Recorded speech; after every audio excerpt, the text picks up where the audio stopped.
안녕하세요 여러분, 수익률 상승에 도움을 드리고 싶은 헬퍼입니다. 금일 진행은 이제 먼저 썸네일에 이제 나와 있는 기준금리가, 미국 기준금리가 0%가 아니라 마이너스 거의 4%다 라는 걸 이제 왜 그렇게 제가 이제 생각을 하는지, 실제로 이제 연방준비은행에 이제 그렇게 보고서가 실제로 많이 이제 제출을 하고 있거든요. 이제 어떤 의미인지 먼저 좀 설명을 드리고, 그 다음에 이제 간단한 마감 시황 설명드리고, 그 다음에 이제 프로그램 매매, 이제 오늘 있었던 일중 프로그램 매매 살펴보고, 그 다음에 이제 코스피 200 선물, 코스닥 일중 수급 차트 살펴보도록 하고요.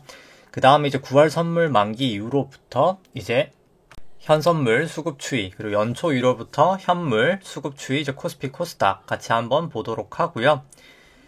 그 다음에 이제 뭐 차트들, 뭐 코스피 코스닥, S&P 나스닥 등등등등 차트들 좀 보기에 앞서서 우선 좀 밸류에이션 지표부터 살펴보도록 하겠습니다. 이제 일드갭이란 밸류에이션 지표로 코스피, 코스닥, 그리고 S&P 밸류에이션 보도록 하고요. 이제 코스피, 코스닥 신용잔고 추이도 같이 한번 살펴보도록 하겠습니다. 그 다음에 이제 통화량 지표인 M2 데이터를 통해서 S&P, 나스닥 밸류에이션 한번 살펴보도록 하고요. 그 다음에 이제 똑같이 M2 대비해서 코스피, 코스닥 데이터도 한번 보도록 하겠습니다. 그 다음에는 이제 한국 수출액 전년 동기비, 그리고 이제 미국 ISM 제조업, 그리고 이제 비제조업 지수 간단하게만 살펴보고,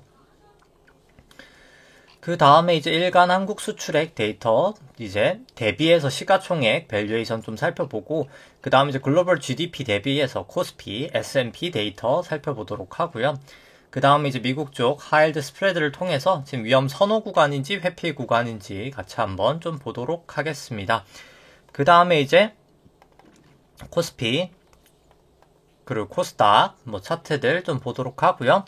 그리고 그 다음에 이제 뭐 S&P, 뭐 나스닥, 코스피 안에 있는 내재 변동성, V코스피, 뭐 필라델피아 반도체 지수, 니케이, 유로스톡스, 항생, 상해종합, 달러 인덱스, 달러원, WTI, 금, 국고채 10년, 미국채 10년 이제 금리 추이 좀 살펴보도록 하고요. 그 다음에 이제 보유하고 있는 종목 좀 계속 지금 하방 추세죠. 제가 이제 120 이동평균선에 좀 매도를 하시는 걸 권해드렸고, 뭐 저 같은 경우에는 이제 보유 물량이 많다 보니까 매도를 못 하고 있는데, 일단 키스콜딩스 살펴보고, 그리고 현대해상 오늘 하락이 좀 컸었는데, 뭐 그 부분 이제 오늘 나온 리포트가 좀 있었거든요. 두 가지 이제 두 개 이제 신한이랑 삼성에서 좀 나온 리포트의 영향으로 이제 보여지는데, 뭐 그 리포트 보면서 간단하게 좀 설명하도록 하고요. 그 다음에 이제 우리 금융지주도 아마 좀 이제 추세가 좀 꺾일 가능성이 있는 것 같습니다. 우리 금융지주 같이 한번 살펴보고,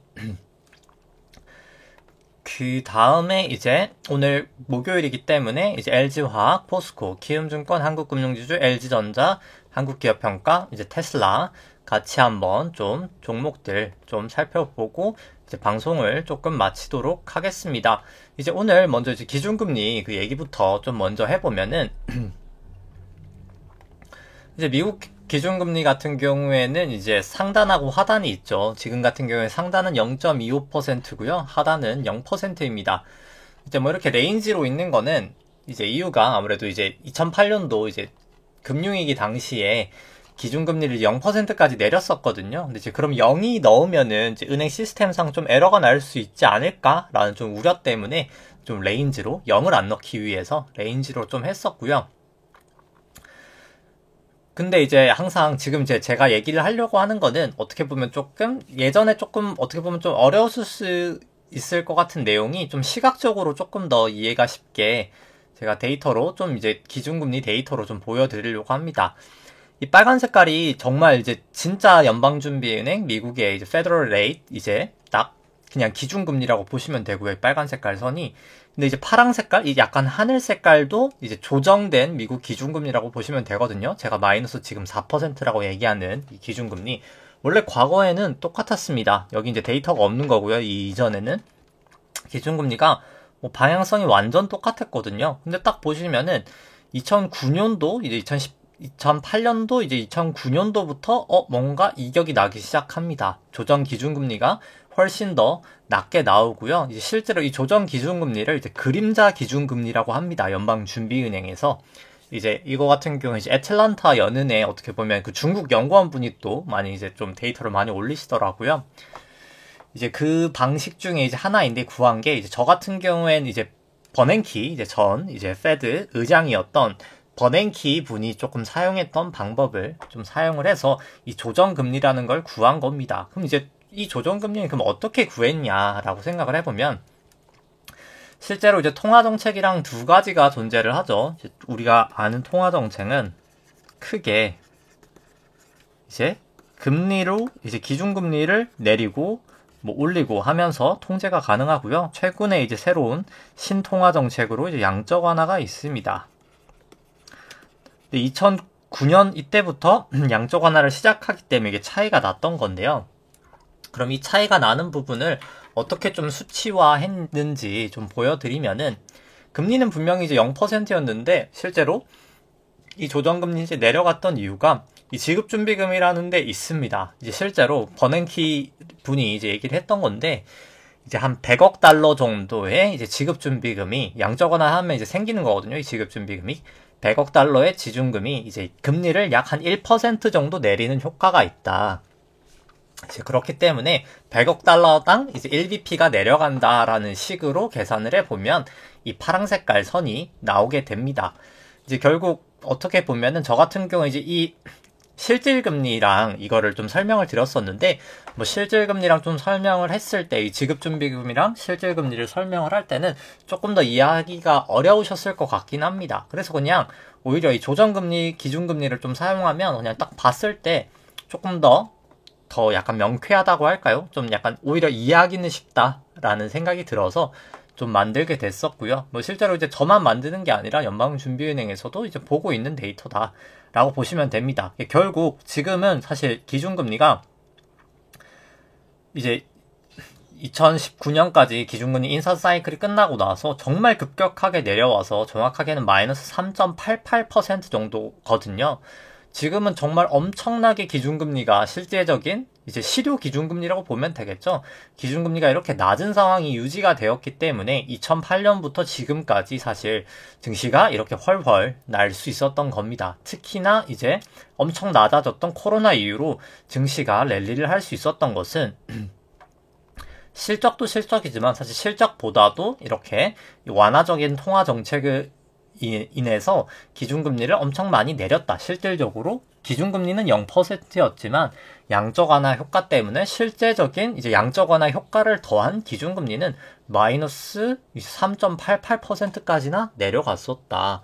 금리가 이렇게 낮았기 때문에 증시도 올라갔고 부동산 가격도 올라갔다. 채권 가격도 올라갔고 정말 모든 자산, 비트코인을 포함한 모든 자산이 다 올라갔다. 라고 이제 이렇게 좀 가시적으로 보실 수가 있습니다. 근데 중요한 거는 이제 다음 주 목요일 날 이제 FOMC 때 미국 FOMC 회의 때 아마 테이퍼링은 발표가 될 것이고요.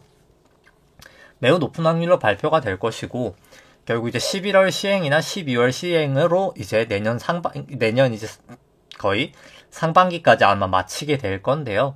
이제 그때부터 이제 이 기준금리 자체가 이제 높아지게 될 겁니다. 이 조정 기준금리가. 바로 이제 이 미국 기준금리 자체가 바로 높아지진 않겠지만, 이 조정금리는 이제 지급준비금이 떨어지면서, 테이퍼링 하면 이제 지급준비금이 떨어질 거거든요. 떨어지면서 이렇게 올라가리다 생각을 하고, 실제로 정확하게는 이 지급준비금보다도 아마 실제로는 거의 한 마이너스 한 5%라고 보셔도 무방을 한 게, 이제 연방준비은행이 총 자산이 이제 양적 완화를 한 금액이거든요. 미국 이제 페드가. 근데 이제 그 반대 계정이 이제 부채 계정이 이렇게 구성이 됩니다. 유통통화, 지급준비금, 재무부 일반 계정, 리버스 레포라는 걸로 이루어지는데 유통통화는 그냥 풀린 통화, 그냥 정말 이제 우리가 가지고 있는 돈, 이제 달러 자체 통화다라고 생각하시면 되고, 지급준비금에는 이제 은행에 쌓여있는 캐시, 이게 이제 양적 완화의 효과고, 이제 미 재무부 일반 계정 같은 경우에는 이 미국 재무부가 이제 재정정책을 쓰기 위해 가지고 있는 현금이다 라고 보시면 됩니다. 지금 이미 다 현금은 거의 고갈된 상태고요. 근데 보시면 특이하게 이 리버스 레포라는 계정이 상당히 커진 거를 보실 수가 있습니다. 이제 실제로 이 리버스 레포라는 거는 순식간에 감소를 하게 될 것이거든요. 그렇기 때문에 사실 이 리버스 레포까지도 근데 감안을 해줘야 되기 때문에 얘가 지금 거의 1조 달러 이상이죠. 얘까지 사실 더하면은 지금 사실상 실제 미국 조정금리는 거의 마이너스 5%라고 보실 수가 있습니다. 정확하게는 이거보다는 마이너스 5%로 보는 게 더 맞다라고 보여지고요. 지금 이제 마이너스 5%인 상황인데 결국 이 기준금리가 높아지게 될 거거든요. 그럼 상당히 이제 실제 기준금리를 높이는 것보다 임팩트는 훨씬 더 크다라고 보시면 됩니다. 제로까지만 가도 5% 금리를 올리는 효과가 나는 거거든요. 그래서 그 증시에 미치는 영향은 생각보다 클 것 같다. 그리고 이제 이 풀린 돈의 영향도 생각보다 클 것 같다. 이제 저 같은 경우에는 이제 사실 좀 긴 시계열로 봤을 때 정말 한 2년 뒤 이때부터는 인플레이션이 정말 상당히 강할 수 있지 않을까라고 생각을 합니다. 이제 좀 자세한 내용은 시간이 너무 길어질 것 같아서 조금 생략하도록 하고요. 이제 다시 이제 마감 시황부터 들어가도록 하겠습니다. 그리고 이제 내일 금요일 같은 경우에는 이제 10월 29일 제가 조금 개인 일정이 있어서 좀 휴방하도록 하고요. 이제 일단 오늘 증시 같은 경우에는 한 마이너스 0.5% 정도 하락을 했었고요. 장 막판 사실 동시효과 때 조금 많이 하락이 있었고요. 코스닥 같은 경우도 마이너스 한 0.9% 정도 하락이 있었습니다. 이 검은 색깔 선이 코스피 200이고요. 파란 색깔 영역, 빨간 색깔 영역이 프로그램 순매도 구간, 순매수 구간인데 뭐 거의 유사하게 흘러가다가 막판에 프로그램 매도 물량이 좀 쏟아지면서 하락을 하면서 끝이 났고요. 프로그램 매도의 주체는 일단 외국인이 한 1,600억 정도, 기관이 한 320억 정도 있었습니다. 그 다음에 이제 현물 같은 경우에 이제 코스피 같은 경우에 일중 수급 같은 경우 이제 개인이 한 3,400억 정도 매수가 있었고요. 기관이 한 1,100억 정도 매도, 외국인이 한 2,500억 정도 매도가 있었습니다. 선물 같은 경우에는 외국인이 한 3,800억 정도 매수가 있었고요. 그 다음에 이제 개인이 한 1,200억 정도 매도, 기관이 한 2,400억 정도 매도가 있었습니다. 코스닥 같은 경우에는 개인이 한 1,300억 매수, 그 다음에 기관이 한 130억 정도 매도, 외국인이 한 700억 정도 매도가 있었고요. 누적 수급 같은 경우에는 9월 선물 만기 후로부터 이제 코스피 개인이 한 2조 정도 매수 중이고요. 이제 외국인은 한 2.4조 정도 이제 매도 중입니다. 선물 같은 경우에는 외국인은 거의 뉴트럴한 포지션이고요. 연초 이후로부터 개인 같은 경우 이제 매수가 73조기 때문에 수급은 중기적으로 봤을 때는 좀 상당히 좋지 않아 보인다라는 생각입니다. 그 다음에 이제 코스닥 같은 경우 뭐 차트가 크게는 다르지 않아서 그냥 차트만 보여드리고 좀 생략하도록 하고요. 이제 뭐 코스피 코스닥 차트는 조금 이따 나중에 보도록 하고 밸류에이션 지표부터 살펴보면은 파란 색깔이 이제 코스피 차트고요. 빨간 색깔이 1드갭이라는 지표인데 코스피 안에 있는 기대 수익률을 이제 국고채 10년 금리로 이제 차감한 수치입니다. 그냥 간단하게 높을수록 싼 거고요. 낮을수록 비싼 겁니다. 지금 증시가 조정을 보이긴 했지만 금리가 많이 올라간 부분이 있기 때문에 여전히 밸류에이션 부담은 있다라고 보여지고요. 조금 긴 시계열로 봐도 밸류에이션 부담은 있어 보입니다. 뭐 코스닥 같은 경우도 2018년 정도 부근 고점까지 왔기 때문에 좀 조심을 해야 될 것 같다라는 생각이고요. 그 다음에 이제 미국 S&P랑 코스피 같이 이제 나와 있는 1드갭 같은 경우에는 원래 이제 같이 방향을 가다가 조금 이제 미중 무역 분쟁부터 이격이 좀 있었었고요.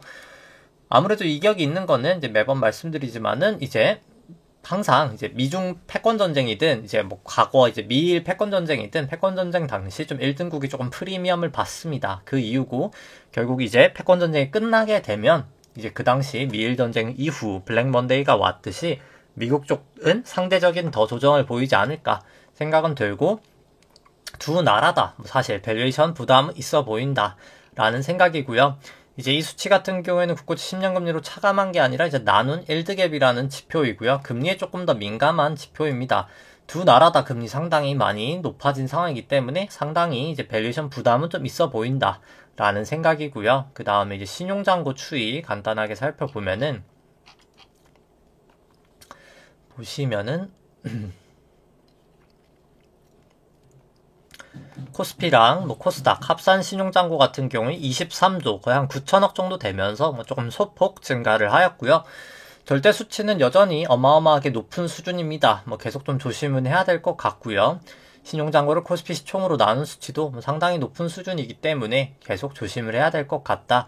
그리고 이제 신용잔고 증감 속도도 이렇게 떨어질 때가 항상 리스크 있는 상황인데 이렇게 떨어진 상황이기 때문에 돈이 사실 더 늘기가 어렵다. 사실 증시로 들어갈 돈이 생각보다 이제 많지 않다. 이제 줄어들었다라는 걸 반증한다라고 보여지고요. 코스닥 같은 경우는 차트만 보여드리고 뭐 설명은 생략하도록 하겠습니다. 그 다음에 이제 통화량 대비해서 데이터 한번 살펴보시면 미국 쪽에 일단 먼저 보면은 이제 S&P 대비해서 이제 M2 데이터 한번 보시면은 이 데이터 같은 경우 이제 높을수록 통화량 대비해서 고평가, 낮을수록 통화량 대비해서 저평가고요. S&P는 닷컴 버블 이후로 사상 최고치에서 좀 빠지고 있어서 좀 조심해야 될 것 같다. 빠진 게 아니라 올라갔죠. 조심해야 될 것 같다라는 생각이고요. 뭐 나스닥도 마찬가지입니다. 그 다음에 한국 같은 경우도 2018년 거의 고점 부근 치고 나서 빠져서 좀 조심을 해야 될 것 같고요. 레벨 자체는 높은 레벨이고 뭐 코스닥도 뭐 마찬가지인 상황이다 라는 생각입니다. 그 다음에 이제 매크로 밸류에이션 지표들 한번 보시면 한국 이제 수출액 전년 동기비, ISM 제조업 지수, 비제조업 지수 모두 다 이제 YOY로 피크는 좀 쳤다라고는 생각을 하고요. 다만 뭐 절대치 금액 자체는 조금 더 늘 수 있다. 뭐 따라서 아직까지 상승 추세는 상승 추세이나 그냥 모멘텀이 조금 떨어진 상태다 라고 보여지고요. 그 다음에 이제 일간 한국 수출액 대비해서 코스피 시가총액 살펴보면 과거 고점들을 이미 넘은 상태에서 좀 빠져서 저는 좀 조심을 해야 될 것 같다 라는 생각이고요. 그 다음에 이제 글로벌 GDP 대비해서 코스피 시총이나 S&P도 과거 고점들이 이미 넘은 상태이기 때문에 여기도 이제 밸류에이션 부담은 GDP 대비해서 좀 있어 보인다라는 생각입니다. 그 다음에 이제 하일드, 미국 쪽 하일드 스프레드 봤을 때 200일 이동평균선 아직 넘진 않기 때문에 뭐 장기 추세는 아직까지는 위험 선호다라고 보여지고요. 중기 추세인 120 이동평균선도 아직 넘진 않았기 때문에 중기 추세도 아직까지는 위험 선호다. 그리고 이제 52일 이동평균선도 넘지 않아서 일단 단기 추세도 아직까지는 위험 선호다라고 생각이 되고요. 그 다음에 이제 차트 살펴보면은 이제 코스피부터 살펴보면 일단 뭐 코로나 이제 저점 이후로부터 여기까지가 이제 1파, 2파, 3파, 4파, 5파가 다 나왔다. 이제 엘리어트 파동상 1, 2, 3, 4, 5는 다 나왔다라고 생각을 하고요. 이제 2파랑 4파 저점을 그어서 이제 3파 고점에다가 올려놓으면 채널링을 할 수 있는데 이렇게 고점하고 고점을 다인 걸 봤을 때는 뭐 채널은 유효하지 않나 라는 생각이고요. 그 다음에 이제 5파 고점을 치고 나서 여기까지가 이제 A파 하락, 그 다음에 여기가 이제 B파 상승, 그 다음에 C파로 A, B, C는 좀 끝이 났다 라고는 생각을 합니다. 그래서 A파에서 B파 그어서 이제 5파에서 B파 그어서 A파에다가 이렇게 올려놓았을 때는 이렇게 저점하고 저점을 다인 걸 봤을 때 일단 추세는 이제 채널링은 좀 맞는 것 같고요. 그래서 A, B, C가 이제 끝이 나고 지금 이제 B파 반등이지 않나. 이제 이 A, B, C가 큰 A가 되는 거고요. B파가 이렇게 나올 것 같은데 이 B파는 A파 내려간 계산치를 생각을 해봤을 때 아마도 이제 406에서 422까지는 좀 반등을 할 수 있지 않을까. 일단 뭐 추정치고요. 이게 뭐 꼭 이렇게 돼야 된다는 건 아니지만 뭐 그렇게 생각은 합니다. 그래서 뭐 이렇게 빠졌다가 올라가든 아니면 그냥 올라가든 좀 올라갈 수 있지 않을까. 근데 이제 올라갈 순 있다라고는 보여지지만 사실 여기서 이제 요 정도 먹겠다고 저는 무리할 필요는 없지 않을까. 사실 무리할 필요는 없다라는 개인적인 생각이고요. 리스크 관리는 사실 지금 이제 필요한 상황이다 라고 생각을 합니다. 저 같은 경우는 그냥 이제 100% 지금 같은 경우는 해지를 해놓고 있고요. 그래서 여기서 제가 같은 게 6월 25일 그냥 439 정도에서 100% 해지를 했다가 여기서 이제 해지를 풀었던 것 같고요. 10월 1일 날. 그랬다가 뭐 그냥 한 요 정도 때 한번 1차 해지를 했던 것 같고 그 다음에 이제 한 이 정도? 정확하게 기억은 안 나는데 이제 이쯤에서 그냥 해지를 해놓고 일단 그냥 있는 상황입니다. 뭐 그냥 저 같은 경우에 크게 무리는 하지 말자 뭐 그런 상황이고요. 그 다음에 이렇게 B파 나오고 어차피 C파가 더 빠질 거기 때문에 뭐 좀 저는 조심을 해야 되지 않을까 계속해서 바라보고 있습니다. 그 다음에 이제 괴선상으로 봤을 때 전환선, 기준선 다 하회하고 있기 때문에 26일 프랭스팬도 아직까지는 역전되어 있고 뭐 계속 조심을 해야 될 것 같고요. 이제 볼린저 밴드 점점 모이고 있어서 위든 미치든 이제 좀 튈 가능성이 있어서 계속 좀 조심을 해야 될 것 같다라는 생각입니다. 이제 이게 뭐 A, B, C로 가든 뭐 최악의 경우에 이제 ABC가 이렇게 B가 가든 최악의 경우 여기가 이제 B거나 근데 B가 이렇게 되기엔 좀 기간이 너무 짧지 않나라는 생각이긴 하고요.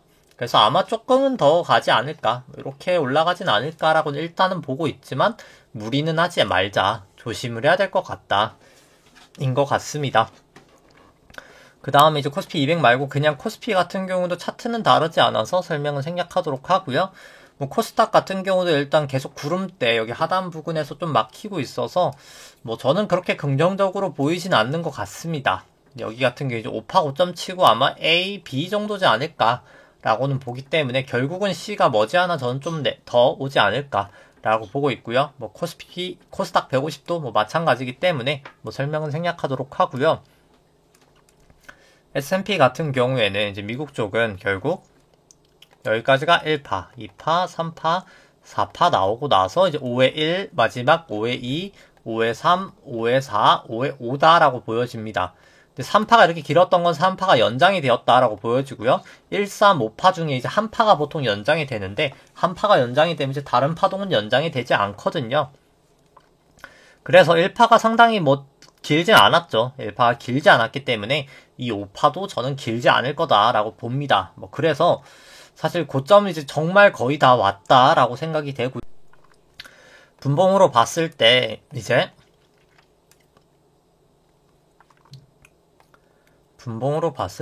이제 뭐 여기를 그냥 이제 뭐 1, 2, 3, 4, 5로 보든지 아니면 여기가 뭐 1, 2, 3, 4, 5로 보든지 한 번의 상승이 있든 없든 뭐 사실 이제는 거의 다 오지 않았나 뭐 정말 이제 좀 조심을 해야 될 구간이다. 상승을 하더라도 뭐 저는 뭐 4,700 언저리 정도에서 좀 끝날 것 같다. 물론 뭐 크다면 크겠지만 뭐 3%가 크다면 크겠지만 뭐 저 같은 경우에 충분히 그냥 버릴만 하지 않나. 저는 솔직히 이제는 무리는 하지 않아야 될 레벨이다. 라고는 계속해서 생각을 하고요. 다만 추세만으로 봤을 때는 다 호전되어 있기 때문에 전환선 기준선 9일 26일 프랭스팬 뭐 추세상은 문제는 없다. 라고는 보여집니다. 뭐 코스닥 같은 경우도 마찬가지고요. 코스닥이 아니라 나스닥이죠. 이제 마지막 여기가 마지막 5파에 1파, 2파, 3파, 4파. 그 다음에 이제 5파를 가고 있다. 라고 보여집니다. 뭐 거의 다 왔다. 전고점도 넘어섰기 때문에 거의 다 왔다라고 보여지고요.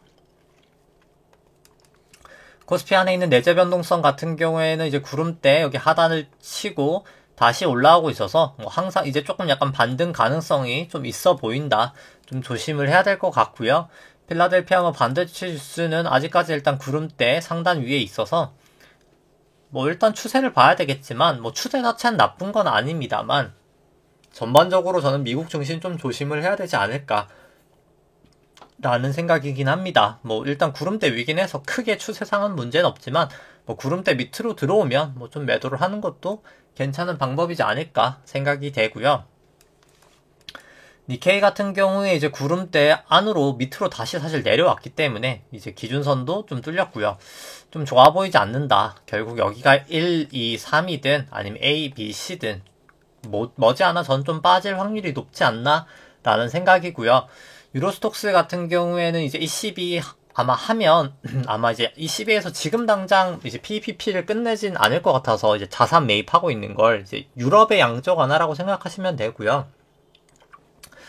지금 당장 바로 끝내진 않을 것 같아서 이제 아마 좀 전고점을 넘을 것 같다라는 생각은 듭니다. 근데 이제 넘었다가 결국 머지않아 여기도 똑같이 이제 빠질 것 같아서 저는 좀 조심을 하는 게 맞지 않을까. 뭐 추세상으로는 문제가 없는 건 사실입니다만 저는 좀 위험해 보인다라는 게 이제 개인적인 생각이고요. 항생 같은 경우에는 이제 아마도 여기가 이제 A파, B파, C파 나오고 지금 B파인데 뭐 B파 반등이 너무 짧았기 때문에 아마 B파가 A, B, C로 뭐 이런 식으로 좀 나타나지 않을까 라고 일단 지금까지는 생각을 하고 있습니다. 뭐 추세 자체로는 기준선 위, 26일 프랭스팬 위이기 때문에 뭐 크게는 아직까지는 문제는 없다라고 보여지고요. 뭐 상해 종합 같은 경우에는 이제 아마도 여기가 이제 A, B, C거나 아니면 이제 1, 2, 3이라고 보여지기 때문에 저는 추세는 좀 안 좋아 보인다 뭐 생각을 합니다. 계속해서 이제 구름대 하단까지 왔는데 여기서 좀 지지해서 반등을 해주느냐, 뭐 이제 그게 좀 관심사일 것 같고요. 이제 저 같은 경우는 중국 쪽은 계속해서 좀 부정적으로 보고 있긴 합니다. 이제 M1 나누기 M2 유동성 데이터 등이나 여러 가지 상황상 좀 부정적으로 보고 있고요. 달러 인덱스 같은 경우 일단 기준선 부근에서 계속 좀 지지를 해주고 있는데 여기 이제 기준선을 좀 지지를 잘 해주냐 깨지느냐가 제일 관건일 것 같습니다. 일단 뭐 그게 아마 결정되면 좀 추세가 결정되지 않을까 생각을 하고요. 뭐 달러 원 같은 경우에 구름대 상단이 되겠죠. 여기를 지지를 하고 반등을 하느냐 무너지느냐인 것 같습니다. 뭐 WTI 같은 경우에 이제 전환선을 살짝 하회하면서 약간 이제 여기서부터 좀 위태위태해 보였죠. 좀 이제 내려갈 수 있지 않을까. MSI도 그렇고 RSI도 과매수 구간이기 때문에 좀 조정의 가능성이 열려 있다라고는 보여집니다. 다만 근데 아직까지 추세성으로는 문제가 없는데 조금 과열이 된 것 같아 보이긴 한다 인 것 같고요. 금 선물 같은 경우에는 뭐 소폭 상승했지만 뭐 금 같은 경우에 지금 미국 쪽 실질금리가 마이너스 1%대를 계속 유지하고 있기 때문에 그러니까 마이너스 1%를 유지한다는 말 자체가 아까 보여드렸던 그 기준금리가 낮다는 말이랑 거의 뭐 일맥상통하는 것이고요. 근데 이제 결국엔 실질금리는 이제 올라갈 수밖에 없고요. 이제 실질금리랑 반대로 움직이는 그런 금 같은 경우 이렇게 내려갈 수밖에 없습니다. 실질금리가 거의 한 1% 가까이 되면 그때부터 이제 금을 정말 적극적으로 좀 담아야 될 것 같고요. 과거 이제 1970년도 때 이제 금이 이제 그 당시 실질금리 이게 마이너스 시절에서 플러스 될 때 이제 가장 수익률이 좋았거든요. 전 자산에서. 그래서 그런 걸 감안해 봤을 때도 뭐 금을 이제 그때 좀 사야 되지 않을까 생각은 하고요. 우리나라 국고채 10년 같은 경우에 이제 뭐 정부 쪽에서 바이백도 해주고 이제 채권 다시 매입해주는 뭐 그런 바이백이라는 게 있는데 뭐 그런 것도 발표하고 워낙 좀 단기 급등한 게 있어서 좀 조정을 보였는데 뭐 저는 좀 조정은 더 있으리라고 봅니다. 결국 한 2% 여기까지는 좀 빠진다라고 보고요. 한 이 정도까지는 뭐 추세 자체로는 이제 좀 꺾일 때는 됐다라는 생각입니다. 왜냐면 이제 엘리어트 파동상으로도 여기가 1, 2, 3, 4, 5로 좀 조정은 거의 한 2%대까지는 좀 오리라 생각은 하고요. 뭐 그냥 건전한 조정이 오고 나서 그 다음에 이제 좀 반등하리라 생각을 합니다.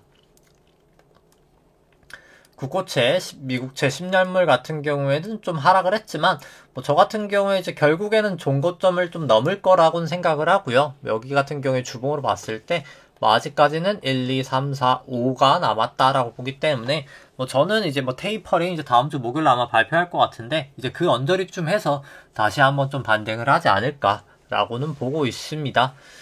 그 다음에 이제 뭐 키스코홀딩스 이제 보유하고 있는 종목 키스코홀딩스 같은 경우에는 이제 저 같은 경우 이제 여기 120 이동평균선 좀 하회를 하면 매도를 하시는 게 맞지 않을까 라고 이제 말씀을 드렸는데 뭐 저는 계속 보유를 하고 있는 게 뭐 저는 이 정도 거래량에서 사실 매도를 할 수가 없기 때문에 그냥 계속 들고 있고요. 근데 이제 다만 여기를 A, B, C로 본다고 봤을 때는 거의 이제 1차 바닥은 온 것 같긴 하고요. 근데 중요한 건 이 A, B, C 다음에 이제 상승 파동이냐 이제 이게 조정의 끝인가? 아니면 여기서 B가 나오고 C가 나올까? 뭐 요 정도 두 가지의 차이다 라고는 보여집니다. 근데 뭐 결국 3분기 실적 이제 나오면 3분기 실적도 당연히 좋을 수밖에 없기 때문에 뭐 그때는 이제 좀 반등을 하지 않을까 생각은 들고요. 뭐 저 같은 경우에 뭐 사실 투자 시계열을 막 그렇게 꼭 짧게 보고 투자를 하진 않거든요. 특히 키스코 같은 경우에는 뭐 이제 매우 긴 시계열로 보고 있긴 해서 그냥 뭐 그런가 보다라고는 보고 있습니다. 뭐 사실 뭐 저야 뭐 사실 상당한 금액이 좀 왔다 갔다 하고는 있는데 뭐 그냥 그런가 보다라고 하고 보고 있고요. 뭐 가장 큰 이유는 이제 매도를 할 수가 없기 때문이죠. 저가 뭐 이제 조그만 물량을 가지고 있었다면 뭐 사실 여기서 1차 매도, 기준선 깨질 때 2차 매도, 구름대 깨질 때 3차 매도, 마지막 이제 120 깨질 때 4차 매도 뭐 이렇게 할 수 있었겠지만 일단 뭐 팔 수 없는 물량이기도 하고 뭐 키스코는 결국엔 사실 갈 수밖에 없다라고는 전 생각을 하기 때문에 일단 뭐 지금 당장은 뭐 크게 별 걱정 없이 일단 들고 가고 있습니다. RSI나 MACD 봐도 일단 뭐 단기 반등은 있을 것 같은데 그게 이제 비파냐 아니면 새로운 상승 추세냐 뭐 일단 그거는 좀 지켜봐야 될 것 같고요. 현재 주가는 일단 18,400원이고 나머지 실적 전망치 이 정도 나온다라고 가정을 했을 때 뭐 저는 거의 뭐 한 67,000원까지 갈 수 있는 회사다 라고는 보여집니다. 여기 근데 이제 사실 뭐 계속해서 이야기하지만 자사주 이제 소각하는 거랑 자사주 이제 매입했던 거 소각하는 거랑 무상증자 뭐 이런 좀 주주 환원 정책이 가장 중요할 것 같고요. 이제 그 다음에 이제 현대사는 좀 시간이 걸릴 것 같으니까 우리금융지주 먼저 좀 살펴보면은 일단 볼린저 밴드 계속 타고 가다가 긴 꼬리 나오면서 음봉 나오면서 이제 좀 빠졌기 때문에 오늘이 고점이었을 가능성이 좀 있다라는 생각입니다. 그러니까 이게 더 못 간다는 게 아니라 좀 이게 단기 조정을 좀 보이고 나서 이렇게 좀 조정을 보이고 나서 좀 올라갈 수 있는 이제 건전한 조정이죠. 건전한 조정이 좀 나타날 수 있는 상황이다. 왜냐하면 아무리 싼 주식이다라도 뭐 예를 들어서 뭐 적정 주가가 뭐 한 1,000원짜리라고 하죠. 1,000원짜리인데 뭐 실제로 지금 주가가 100원인 겁니다. 100원짜리가 한 300원 갔습니다. 100원짜리가 300원까지 가면 이렇게 1,000원까지 가진 않거든요. 300원까지 갔다가 내려갔다가 또 올라갔다가 내려갔다가 엘리어트도 이제 5%로 가듯이 이렇게 갑니다. 1,000원까지. 지금 아마 이제 여기가 뭐 그냥 대충 그냥 1 다음에 뭐 이 정도 반이지 않을까. 조정 보이고 결국엔 더 간다 라고는 생각을 하는데 일단 저 같은 경우에 조정이 어느 정도 있을 거라고 알면서도 저 같은 경우에 일단 먼저적으로 우리금융지주랑 현대해상은 웬만하면 팔진 않을 계획인 게 뭐 사실 지금 이제 실질금리가 반등하는 장에서 뭐 사실 살만한 주식이 없습니다. 제가 생각하기에 사실 실질금리가 올라가는 장에서 살만한 주식이 없고요. 그래서 사실 그냥 제가 선택하기에 딱 두 가지밖에 없는 것 같습니다. 그냥 주식을 안 하던가 지금 당장은 아니면 그냥 금융 쪽 사고 그냥 해지를 하거나 뭐 둘 중에 하나다라고 생각을 하고요.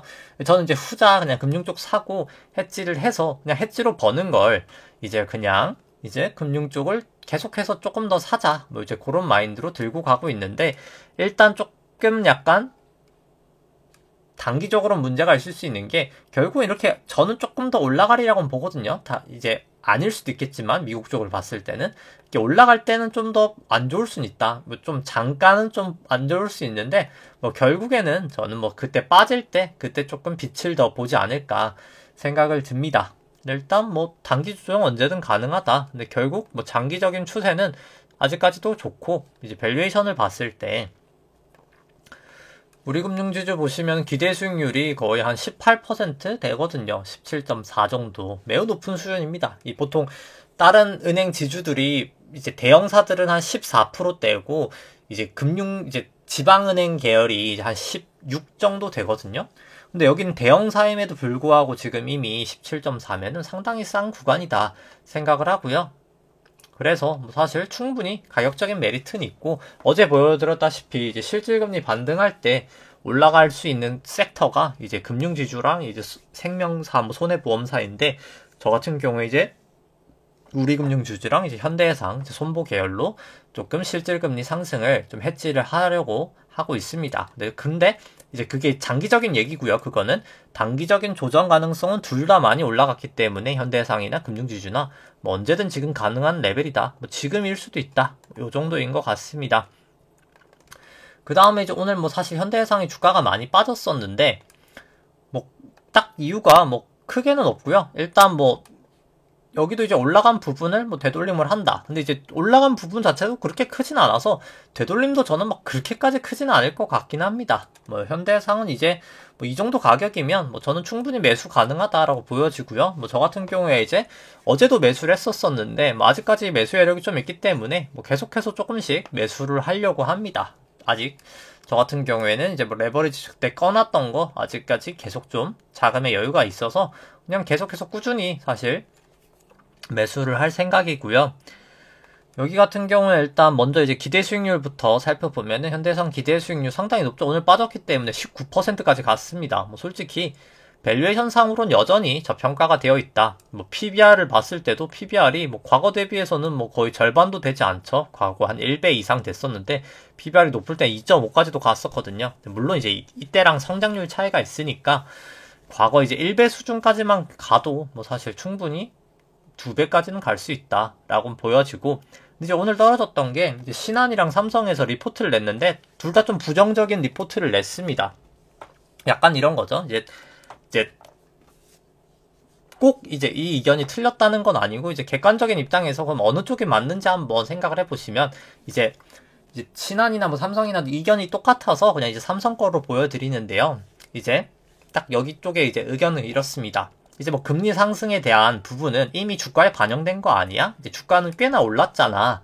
이게 첫 번째 이유고요. 그리고 이제 두 번째, 이제 여기 이유는 여기는 이제 첫 번째로 나오는데 자동차 보험이 아무래도 코로나 때문에 사람들이 나가질 않았으니까 실제로 이제 자동차 쪽 이제 손해율 자체 차 사고가 안 나니까 좋았거든요. 맞습니다. 맞는데 중요한 거는 그냥 PBR로만 생각을 해봐도 어차피 올해 작년만 영향이 있었던 거고 그럼 과거에는 차 사고가 안 났었나요? 2015년부터 2019년까지는 차 사고가 안 났었나요? 이제 그때는 코로나가 아니었었나요? 그러니까 그냥 위드 코로나가 아니라 그냥 일상적인 차 사고가 나는 상황이었잖아요. 그때보다도 지금 그냥 훨씬 싼 겁니다, 사실.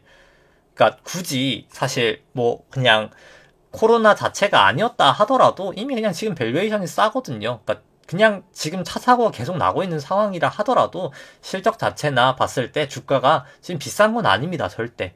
그러니까 코로나 저점 이후로 대비해서는 비싸진 건 맞죠. 이제 코로나 저점 이후부터 비싸진 건 맞는데 그냥 기대 수익률로 보면 정확하게 코로나 저점 이후부터 비싸진 건 맞습니다. 당연히 이때보단 주가가 올랐죠. 근데 이제 과거 대비해서 그럼 기대 수익률이 낮냐? 아니, 높거든요. 충분히.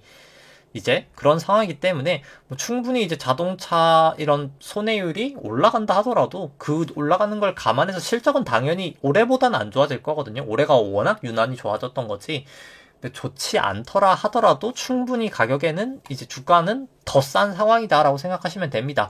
뭐 장기 보험도 마찬가지고요. 여기서 이제 뭐 손해율이 컨트롤이 불가능하다 하는데 그럼 뭐 이제 똑같은 거죠. 그럼 손해율이 과거에는 컨트롤이 가능했나요?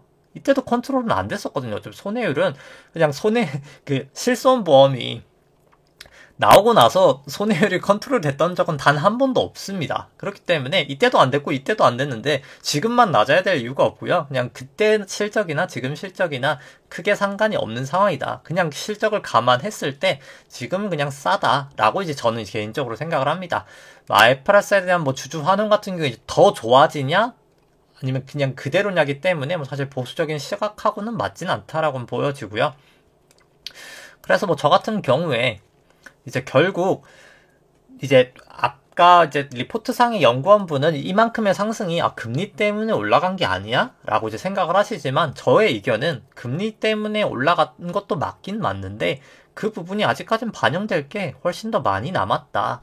이제 이번에 그 유기농 조정을 받고 결국엔 저는 더 가리라 생각을 합니다. 그래서 이 조정이 나타날 때 뭐 저는 그냥 기쁘게 이제 웬만하면 저는 추세가 꺾인 주식은 잘 사지는 않는데 뭐 지금 당장 이런 좀 약간 말미 실질금리가 이제 바닥을 치고 반등하는 말미에서는 사실 뭐 차트가 안 좋더라도 이제 손해보험하고 금융지주 말고는 사실 그 무슨 주식을 살까에 대해서는 저는 퀘스천 마크이기 때문에 뭐 굳이 그냥 이때 떨어지면 싸게 사자라는 뭐 저는 생각입니다. 뭐 저의 개인적인 생각은 그렇고요. 그래서 만약 빠지면 빠지는 대로 뭐 그냥 매수를 할 생각이고요. 그 다음에 이제 오늘 볼 종목들 같은 경우 이제 LG화학, 포스코, 키움증권, 한국금융주주, LG전자, 한국기업평가, 이제 테슬라 살펴보면은 LG화학부터 일단 먼저 좀 보면은 LG화학 같은 경우에 현재 주가 한 85만원 정도 되고요. 성장률 3.5%, 나머지 실적 전망치 이 정도 나올 것 같다라고 생각을 했을 때 뭐 저는 뭐 소폭 좀 밸류에이션 부담이 있다 뭐 이렇게 생각이 됩니다. FCF로 했을 때 마이너스 30%, 림으로 했을 때 마이너스 50% 나오니까 뭐 저는 좀 밸류에이션 부담은 있는 것 같다. 근데 뭐 엄청 심한 것까지는 아니지만 좀 밸류에이션 부담은 있다 라고는 생각을 하고요. 상대가치 평가로 봤을 때도 과거 대비해서는 레벨을 상당히 높아졌죠. 이제 기대수익이 상당히 낮아진 상황이기 때문에 주가가 워낙 급등을 했었죠. 그래서 저는 뭐 엄청 비싼 것까지는 아닌데 뭐 그렇게 싸 보이진 않는다. 그리고 이제 금리를 조정한 이 보라색깔 금리 조정 기대 수익률로 봤을 때는 이제는 좀 메리트는 없어 보인다. 이제 높은 금리를 감안했을 때는 메리트는 없어 보인다라는 생각이고요. 그 다음에 이제 뭐 차트 살펴보면은 뭐 저 같은 경우에 지금 반등을 하고 있으나 이게 아마도 이제 고점 치고 나서 A, B, C 다음에 B 정도지 않을까. B 정도의 반등이다 라고는 보여집니다. 그 다음에 좀 하락을 하리라 뭐 개인적으로는 좀 생각을 하고요. 그 다음에 이제 포스코 살펴보면 포스코 현재 주가 한 30만원 정도 되고요. 나머지 실적 전망치 이 정도다 라고 감안을 했을 때 뭐 저는 이 정도면 밸류에이션 자체는 괜찮은 편이다. 187% 정도 상승 여력은 있다. 라고는 생각이 되고요. 그 다음에 이제 상대가치 평가로 봤을 때도 뭐 이 정도면은 뭐 그래도 아주 비싼 건 아닌 것 같다. 싼 편에 속한다 라는 기대 수익률이다 라고는 생각이 됩니다. 뭐 싼 편의 주식이다 라고는 보여지고요. 그 다음에 근데 여기 같은 경우에도 차트가 지금 당장은 다 하방이어서 좋지는 않아서 사실 뭐 손이 가지는 않는다. 뭐 요 정도인 것 같습니다. 추세 자체는 좋지 않다인 것 같고요. 그 다음에 이제 LG전자 살펴보면은 현재 주가 12만원 정도 되고요. 나머지 실적 전망치 이 정도다 라고 감안을 했을 때 뭐 저는 한 81% 정도 상승 여력이 있다 라고는 보여집니다. LG전자는 여기 있네요. 이제 LG전자 이제 살펴보면은 LG전자 같은 경우에 상대가치 평가로 봤을 때 이제 여기만큼 높은 건 아닙니다만 코로나 저점 이후로 만큼 높은 건 아니지만 뭐 과거 대비해서는 이 정도면 그래도 싼 편이지 않나 라는 생각이고요. 좀 싼 구간이다. 좀 많이 빠진 것 같다 라고는 보여지고요. 그 다음에 차트 살펴보면 LG전자 같은 경우에 일단 뭐 여기 같은 경우도 이제 뭐 결국에 비파 반등 정도는 좀 있을 수 있지 않을까라는 생각이긴 한데 일단 뭐 아직까지는 추세가 좋지는 않습니다. 근데 결국 볼륨저밴드 지금 엄청 모여있죠. 그래서 곧 아마 위든 미치든 저는 좀 틸이라 봐서 그 움직이는 걸 좀 보고 대응하시는 게 좀 좋지 않을까라고 생각을 하고요. 그 다음에 이제 한국기업평가 먼저 살펴보면은 현재 주가 한 82,000원 정도 되고요. 나머지 실적 전망치 이 정도다 라고 이제 감안을 했을 때 뭐 저는 뭐 소폭 밸류에이션 부담은 있고 뭐 이 정도면 그냥 거의 적정한 주가다 라고는 보여집니다. 그 다음에 이제 차트 살펴보면은 한국기업평가 같은 경우에는 뭐 좀 이제 비파 정도 반등이지 않나 뭐 이 정도면 비파 정도 반등이지 않나 라고 생각을 하고요. 일단 뭐 아직까지는 좀 지켜봐야 될 것 같고 근데 이제 상대가치 평가로 봤을 때는 뭐 충분히 이 정도면 사실 상대가치 평가로는 뭐 싼 구간까지는 온 게 아닌가 라고는 생각을 하는데 근데 또 금리 조정을 했을 때는 뭐 좀 밸류에이션 부담이 있어 보이고 뭐 약간 좀 둘 다 약간 좀 의견이 나눠지긴 하는데 막 엄청 싼 건 아닌 것 같긴 합니다. 이제 금리를 생각해 봤을 때는요. 금리가 많이 튀었으니까 그걸 감안했을 때는 좀 비싸 보인다 인 것 같습니다. 비싸다기보다 뭐 과거 대비해서 엄청 싸 보이진 않는다가 뭐 정답인 것 같겠네요. 그냥 이제 좀 거의 뭐 살짝 싸다? 근데 굳이 손이 가진 않는 그 정도 밸류에이션이다 라고는 보여지고요. 그 다음에 이제 뭐 키움이랑 한국금융지주 살펴보면 뭐 둘 다 낙폭이 워낙 컸기 때문에 기대 수익률은 상당히 높은 수준이다 라고는 생각을 합니다. 뭐 여기 보시면은 한국금융지주도 마찬가지고요. 둘 다 지금 상당히 사실 가격적인 메리트는 좀 있는 상황이다 라고는 보여집니다. 근데 다만 일단 뭐 여기도 실질금리가 올라갈 때 사실 좀 막긴 어려운 회사다라고 보여지기 때문에 그리고 저 같은 경우는 결국 중기적으로는 좀 증신 더 빠진다고 봐서 물론 이 비파 때는 먹을 수 있어서 제가 잠깐 이제 이때부터 좀 매수는 했었지만 결과적으로 비파 이후에 시파가 떨어질 때는 충분히 좀 조심해서 일단 좀 비파 이후에는 좀 조심을 해야 될 회사들이지 않나. 가격이 싼 건 맞는데 좀 조심은 해야 될 것 같다. 뭐 이 정도인 것 같고요. 한국금융지주도 마찬가지입니다. 비파까지는 괜찮을 수 있는데 좀 떨어질 때 좀 크게 빠질 수 있어서 그걸 조심해야 될 것 같고요. 그 다음에 이제 뭐 테슬라 살펴보면은 뭐 요즘 뭐 그냥 날아가고 있죠. 테슬라 같은 경우에 그냥 여기 이제 3파 치고 그냥 4파 치고 난 다음에 그냥 여기가 이제 5파였구나. 뭐 지나고 나서라도 이제 그렇게 그냥 생각이 되는 것 같습니다. 그냥 5파였구나. 뭐 저 깔끔하게 그냥 5파였구나 인 거죠. 그냥 제가 봤을 때 그냥 테슬라는 여기가 그냥 1파, 2파, 3파 여기까지가 이제 3파인 거죠. 3파, 4파, 그냥 5파. 매우 깔끔하게 그냥 읽혀지는 것 같습니다. 사후적이니까 더 깔끔하게 보이는 거죠. 그래서 그냥 여기 1파, 2파, 3파, 4파, 5파인데 뭐 사실 이제 거의 다 왔다라고는 뭐 개인적으로 생각을 합니다. 파동상 이제 정말 그냥 거의 끝이지 않을까 이제 원래는 여기가 5파 고점이라고 생각을 했는데 뭐 이미 이왕 전고점 넘은 거 그냥 여기가 마지막 5파였었구나 라고 알 수 있었을 것 같고요. 근데 뭐 사실 여기도 뭐 조심해야 될 것 같다 인 것 같습니다. 뭐 한 번 내려갔다가 이렇게 올라갈 수는 있겠지만 정말 거의 끄트머리긴 한 것 같다 인 것 같고요. 뭐 설사 테슬라가 앞으로 엄청 잘 된다 당연히 이제 뭐 잘 될 가능성도 있겠죠. 엄청 잘 된다라고 하더라도 제가 말씀드리지만 올라간 만큼 결국 조정은 있어야 되거든요. 조정을 보였다가 이제 올라가리라 생각을 합니다. 회사가 잘 되는 거랑 주식이 잘 되는 거랑은 또 약간 살짝 다르긴 하거든요. 그렇기 때문에 뭐 결국엔 조정 한번 크게 보이고 중기적으로는 그 다음에 좀 올라가지 않을까 라고 일단 뭐 개인적으로는 저는 생각을 합니다. 좀 조심을 해야 될 구간이다 라고는 생각을 하고요. 사실 미국 쪽은 저는 좀 더 조심을 해야 된다. 뭐 그렇게 생각을 합니다. 뭐 그렇기 때문에 뭐 사실 아까는 제가 뭐 좀 이해하기 편하게 실질금리가 아니라 이 조정 기대 수익률 이제 보통 그림자 금리라고 하거든요. 그림자 기준금리로 좀 설명을 드렸지만 실제로 지금 엄청나게 완화되어 있는 상황이다. 이제 사실 제가 그냥 지급준비금만 차감했을 때 마이너스 한 거의 4% 정도 되지만 실제로는 이제 리버스 레포라는 걸 감안했을 때 지금 미국의 기준금리는 마이너스 5% 정도 수준이다. 정말 낮은 수준이다. 라고 보시면 될 것 같고 테이퍼링을 하면 이제 그게 올라가게 될 것이고 기준금리를 올리게 되면 그게 더 올라갈 때 우리는 거의 5%의 영향, 제로까지만 가더라도 5% 인상의 영향을 받기 때문에 증시에 미치는 영향은 생각보다 매우 매우 클 수 있다. 그리고 이제 기준금리가 0%인데 이렇게 실제로 실질 기준금리가 낮은 거는 실질금리가 낮기 때문이다 라고 보시면 됩니다. 실제로 실질금리가 팁수로 봤을 땐 마이너스 1%, 실제 물가 차이랑 봤을 땐 마이너스 2%이기 때문에 실제로 증시에 지금 이제 부스팅을 주고 있는 건 이 실질금리다 라고 보시면 되고요. 실질금리가 계속 내려가고 있기 때문에 증시가 올라가고 있다 라고 보시면 됩니다. 근데 그 실질금리가 이제 결국은 올라갈 수밖에 없는 게 테이퍼링을 아마 다음 주 목요일 날 발표를 하게 되면 이제 기대 인플레이션, 이 BEI가 좀 꺾일 거고요. 꺾이고 이제 결국 미국 채금리는 조금 더 랠리를 하면 둘 다 이제 실질금리를 이제 올리는 방향으로 갈 수밖에 없거든요. 그렇기 때문에 이제 결국 뭐 요즘에 계속 설명드리지만 이제 실질금리란 명목금리에서 BEI를 빼는 거거든요. 근데 BEI는 올라가고 BEI는 이제 내려가고 그 다음에 이제 명목금리는 올라가게 되니까 당연히 실질금리 높아질 수밖에 없겠죠. 높아지니까 당연히 이제 증시의 자체는 이제 실질금리 내려갈수록 증시엔 좋은데 올라가다 보니까 증시에 부정적인 영향을 줄 수밖에 없을 거다라는 생각입니다. 그래서 결국 실질금리가 올라가는 주식을 사야 된다라고 생각을 하고요.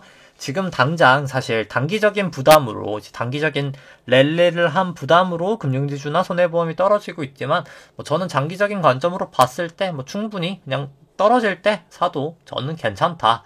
웬만하면 추세 매매를 하지만 이제 이런 거 같은 경우에는 그냥 지금 마음 편하게 사도 뭐 크게 문제는 없지 않을까. 근데 더 안전하게 사고 싶다면 내려왔다가 추세가 올라갈 때 뭐 사시면 되지 않을까 생각을 하고요. 이제 아까 초반에도 얘기 드렸지만 제가 내일 같은 경우 좀 개인적인 일정이 있어서 조금 이제 휴방하도록 하고요. 이제 먼저 좀 이제 한 주 인사드리도록 하겠습니다. 네, 한 주 좀 고생하셨고요. 주말 잘 보내시고 그럼 다음 주에 또 찾아뵙도록 하겠습니다. 네, 좋아요와 구독 눌러주시면 감사하겠습니다. 네, 이상입니다.